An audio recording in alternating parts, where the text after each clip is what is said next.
الله الرحمن الرحيم ألم تر إلى الذين تولوا قوما غضب الله عليهم ما هم منكم ولا منهم ويحلفون على الكذب وهم يعلمون صدق الله العظيم اللهم صل على محمد وعلى آل محمد كما صليت على إبراهيم وعلى آل إبراهيم إنك حميد مجيد اللهم بارك على محمد وعلى آل محمد كما باركت على إبراهيم وعلى آل إبراهيم إنك حميد مجيد رب زدني علما رب اشرح لي صدري ويسر لي أمري واحلل عقدة من لساني يفقهوا قولي۔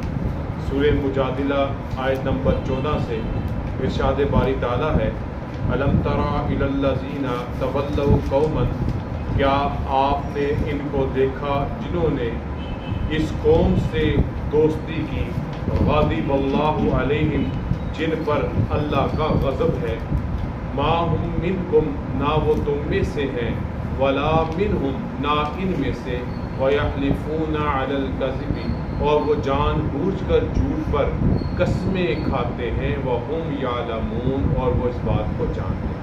اعد اللہ لہم عذابا شدیدا، اللہ نے ان کے لیے سخت عذاب تیار کر رکھا ہے۔ انہم ساء ما کانوا یعملون، بے شک وہ بہت ہی برا ہے جو کچھ وہ کرتے ہیں۔ پچھلی آیات مبارکہ میں اللہ تعالیٰ نے منافقین کا تذکرہ کیا، یعنی وہ لوگ جو زبانوں سے تو کہتے ہیں کہ ہم ایمان لے آئے، مگر ان کے دل میں رتی برابر بھی ایمان نہیں تھا، اور ان کو منافقین کہا جاتا ہے۔ اور مدینہ طیبہ میں ایک تھوڑی سی تعداد ان کی موجود تھی، جو جب نبی کریم صلی اللہ علیہ وسلم اور نبی علیہ السلام کے صحابہ میں موجود ہوتے تو کہتے ہم ایمان لائے، اور جب ان سے الگ ہوتے، جدا ہوتے، تو کہتے ہم تو ان کے ساتھ مذاق کر رہے تھے، اور ان کا رویہ بیان کیا گیا۔ آگے پھر اللہ تعالیٰ ان کے منافقین کے ایک طرز عمل کو اور ان کے ساتھ تعلق کو بیان کر رہے ہیں، اس کے اصول کو بیان کر رہے ہیں۔ ارشاد باری تعالیٰ ہوا، جیسے کہ ترجمہ میں بیان ہوا، کیا آپ نے ان لوگوں کو دیکھا جنہوں نے اس قوم سے دوستی رکھی ہے، یعنی جو منافقین کو دوست رکھتے ہیں، یہ کون لوگ ہیں؟ جن پر اللہ کا غضب ہوا۔ اچھا، اب منافقین پر غضب کی بڑی، یعنی کہ جتنے بھی اللہ کو نہ ماننے والے گروہ ہیں یا جہنمی گروہ ہیں یا جہنمیوں کے دراجات ہیں، وہ 7 ہیں۔ ان میں سب سے بدترین درجہ منافقین، ان المنافقین من اسفل، وہ سب سے نچلے درجے میں ہیں۔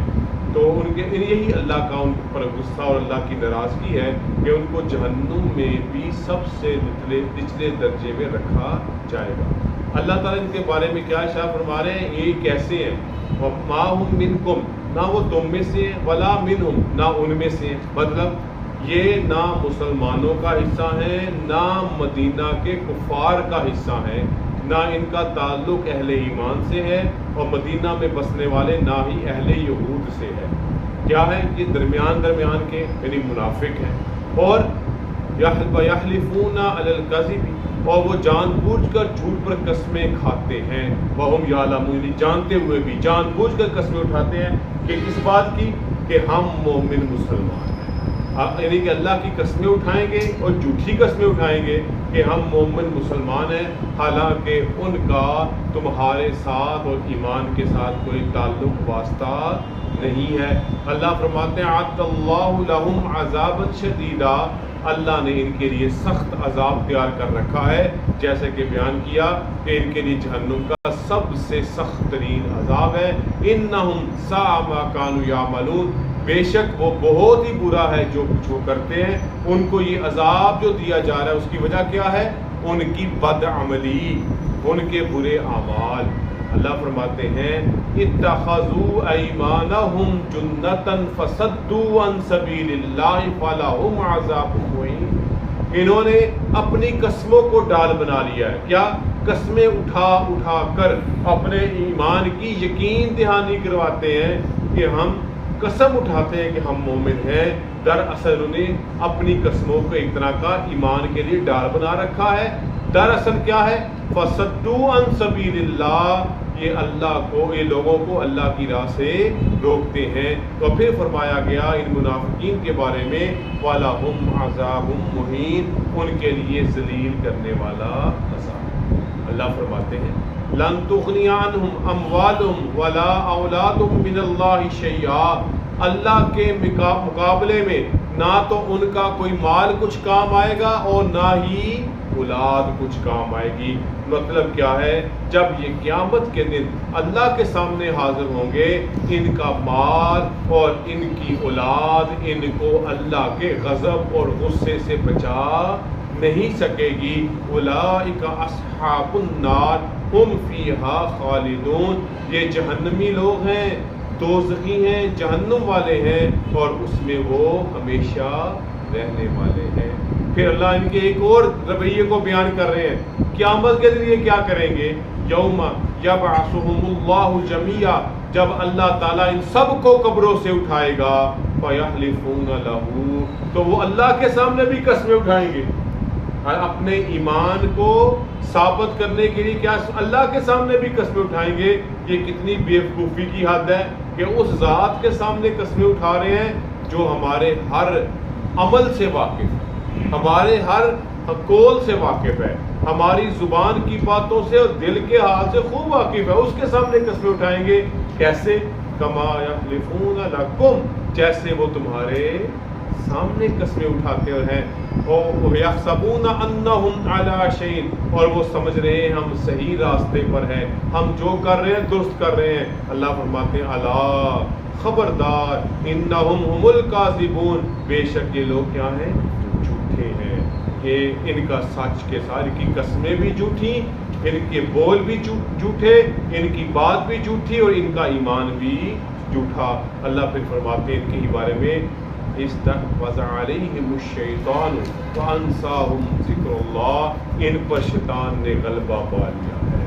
یہ جو ان کا رویہ ہے منافقانہ، یہ شیطان نے ان پر غلبہ پا لیا ہے، جس کے نتیجے میں انہیں اللہ کے ذکر کو بھلا دیا ہے، ان کی توجہ اللہ کی یاد کی طرف نہیں ہوتی۔ اولئک حزب الشیطان، یہی شیطان کا گروہ ہے۔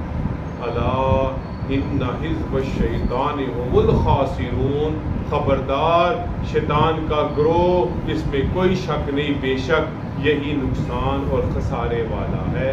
شیطان کے گروہ کو کس طرح کوئی فائدہ پہنچ سکتا ہے؟ شیطان تو خود مہلت پہ آیا ہے، اس کی مہلت ختم ہوگی تو اس کے گروہ والے، اس کی جماعت والے بھی اسی رگڑے میں آئیں گے اور خسارے میں ہوں گے۔ پھر اللہ تعالیٰ آیت نمبر 20 میں ارشاد فرماتے ہیں ان الذین یحادون اللہ ورسولہ اولئک فی الاذلین، بے شک جو لوگ اللہ اور اس کی رسول کی مخالفت کرتے ہیں یہی لوگ ذلیلوں میں سے ہیں۔ مراد یہی منافقین ہیں جنہوں نے اپنے عمل اور اپنے قول، اپنے دل اور اپنی زبان کی مخالفت کرتے ہوئے اللہ اور اللہ کے رسول سے کی مخالفت کی، اور اللہ فرماتے ہیں ان کا مقام اور درجہ کیا ہے، یہ ذلیلوں میں شمار ہوں گے۔ تو پھر اللہ نے اپنے نبی علیہ الصلوۃ والسلام کو اور ان کے ماننے والوں کو تسلی دی، آپ ان کے رویوں سے پریشان نہ ہوں، ان کے رویوں سے دل رنجیدہ نہ ہو۔ کتب اللہ، اللہ نے لکھ دیا ہے، لأغلبن انا ورسلی، کہ میں اور میرے رسول ہی غالب رہیں گے۔ ان کی وقتی چلاکیاں، ان کی وقتی چرب زبانیاں، ان کی وقتی جو ہے وہ زبان کی ہوشیاریاں، یہ آج لگتا ہے بڑے کامیاب ہیں، لیکن بالآخر لأغلبن انا ورسلی، میں اور میرے رسول ہی غالب رہیں گے۔ ان اللہ قوی عزیز، بے شک اللہ زور آور زبردست قوت والا ہے۔ اس سورہ مبارکہ کی آخری آیت میں اللہ تعالیٰ اہل ایمان کا اور خصوصاً نبی کریم صلی اللہ علیہ وسلم کے زمانے میں صحابہ کرام کا تذکرہ، ان کی خوبی بیان کر رہے ہیں، وہ کیسے لوگ۔ پیچھے تو منافقین کا ذکر ہوا، اب اللہ تعالیٰ سچے پکے مخلص مومنین، مسلمین اور پکے سچے صحابہ کرام اور نبی علیہ السلام کے عاشقوں کا تذکرہ فرما رہے ہیں. لا تجد قوم یؤمنون باللہ والیوم الآخر یوادون ممن حاد اللہ ورسولہ. وہ لوگ جو اللہ پر ایمان لاتے ہیں، آخرت پر ایمان لاتے ہیں. کون؟ مسلمان. تو ان کو نہیں پائے گا کس چیز میں؟ یوادون من حاد اللہ ورسولہ، کہ وہ ان سے دوستی رکھیں جو اللہ اور اللہ کے رسول کی کیا کرتے ہیں؟ مخالف. وہ کبھی بھی اللہ اور اللہ کے رسول کے مخالفوں سے دوستی نہیں کریں گے جو اللہ اور آخرت کے دن پر ایمان رکھتے ہیں. اور ان کا معیار کیا ہے ایمان کا؟ ان کا ترازو کیا ہے ایمان کا؟ وَلَوْ كَانُوا آبَاءَهُمْ أَوْ أَبْنَاءَهُمْ أَوْ إِخْوَانَهُمْ أَوْ عَشِيرَتَهُمْ. اگرچہ ان کے باپ، بیٹے، بھائی یا کنبے کے لوگ ہی کیوں نہ ہوں، وہ ان سے بھی ایمان نہ ہونے کی وجہ سے دوستی نہیں رکھے. اب یہاں پر مفسرین نے اشارتاً چند واقعات بیان کیے، جن میں ایک واقعہ حضرت ابوبکر صدیق رضی اللہ تعالیٰ عنہ کا ہے.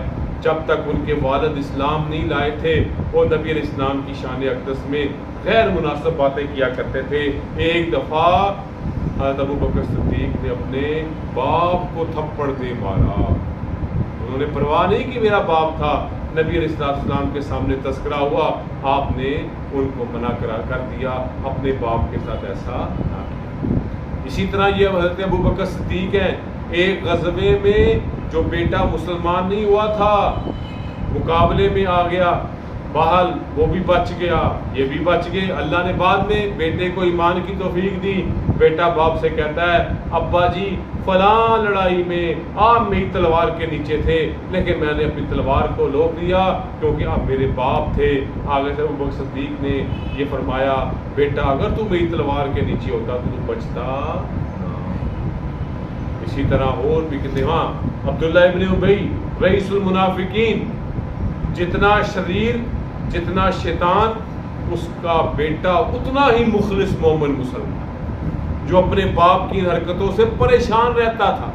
حتیٰ کہ ایک دفعہ نبی کریم صلی اللہ علیہ وسلم کی خدمت میں حاضر ہوا، اللہ کے نبی آپ کے بچے ہوئے پانی سے کچھ دے دیجئے، میں اپنے باپ کو پلاؤں گا، شاید اللہ اس کو ہدایت دے دے. وہ پانی لے کے گیا، باپ کو پتا چلا کہ یہ نبی علیہ السلام کا بچا ہوا پانی ہے. اس نے نہایت غیر مناسب بات کر، بہت ہی غیر مناسب بات. بیٹا دل رنجیدہ ہو کر ٹوٹے ہوئے دل کے بعد نبی علیہ السلام کی خدمت میں حاضر ہوا، بیٹے کی یا باپ کی اس بات کو بیان کیا اور اجازت چاہی، مجھے آپ حکم دیں میں اپنے باپ کو اپنے ہاتھوں سے قتل کر ڈالوں، وہ آپ کا دشمن ہے. نبی علیہ السلام نے اس کو بھی کہا صبر کر، اس کو منع فرما.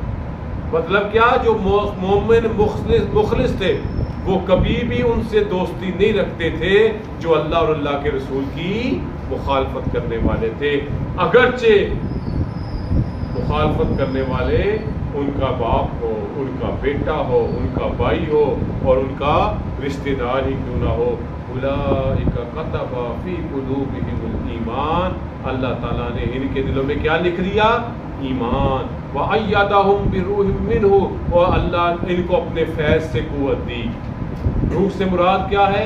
اللہ نے ان کی مدد کی اپنی رحمت کے ساتھ، اپنے فیض کے ساتھ، کہ وہ اپنے ایمان کے ساتھ ڈٹے رہے.